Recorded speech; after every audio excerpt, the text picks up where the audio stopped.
August 5th, 2024. We're in the three strategies of Huang Shigong. We're in upper strategies, verse 17. The military pronouncements say the general should be capable of excellence in government, able to be tranquil, to be peaceful, to be regulated, able to accept criticisms, to listen to disputes, to attract capable men, able to know the mores of the state, to map out the mountains and rivers, to expose risks and difficulties, to control the military and the balance of power. The general needs to be multifaceted. For this reason, it is said to know benevolence and virtue, to think of sagacity and enlightenment, to pronounce responsibilities and wages, to talk of the hallways of power and court, to manage prosperity and decline. These are what the general must be apt in. If the general can think of his officers as thirsty, then they will follow his strategies. If the general refuses all criticisms, then the brave and valiant will disperse. If his strategies are not followed, then the officers will betray his plans. If good and bad are treated equally, then virtuous vassals will become exhausted. If the general takes charge purely by himself, then the subordinates will accept no blame. If he is corrupt himself, then his subordinates will have little success. If he believes any slander, then the masses will lose his heart. If he covets goods, then all treachery will go unchecked. If he is obsessed with women, the officers and troops will act wantonly. If the general has just one of these faults, then the masses will not obey. If he has two, then the army will lack order, and if he has three, then his subordinates will abandon him. If he has four, then calamity will extend throughout the entire state. So these sins, if you will, right?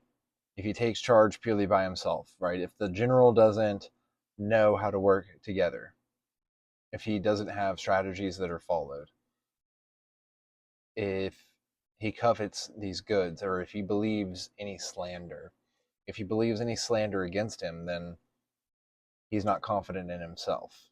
And if he covets anything, if he covets goods, what does he have to covet? He has everything. He shouldn't be coveting anything, right? So he should be at the top of his game. Verse 18. The military pronouncements say the general's plans should be secret. The officers and masses should be unified. Attacking the enemy should be done with speed.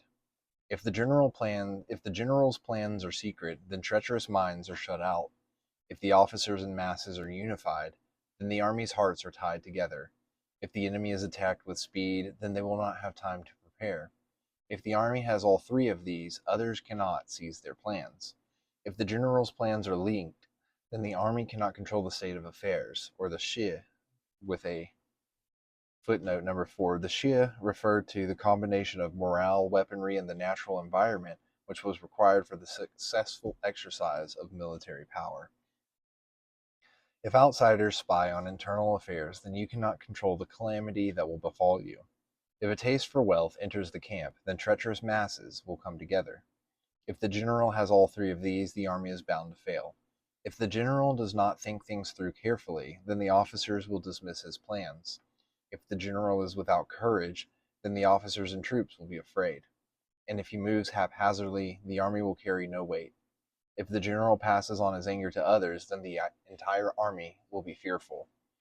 I think all of these are very good insights, especially if you equate yourself and your mind to the general. You have to be strict. You have to have these things that lead to success. You have to be able to think things through, and you have to be careful.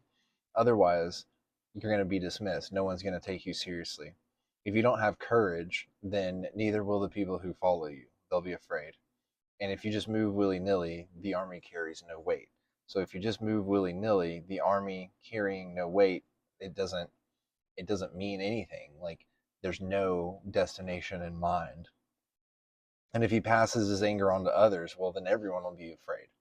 So if you're always angry and you're not able to control yourself and you're not able to be stoic about whatever situation at hand, it's just going to put fear into the army, which is going to lead to loss.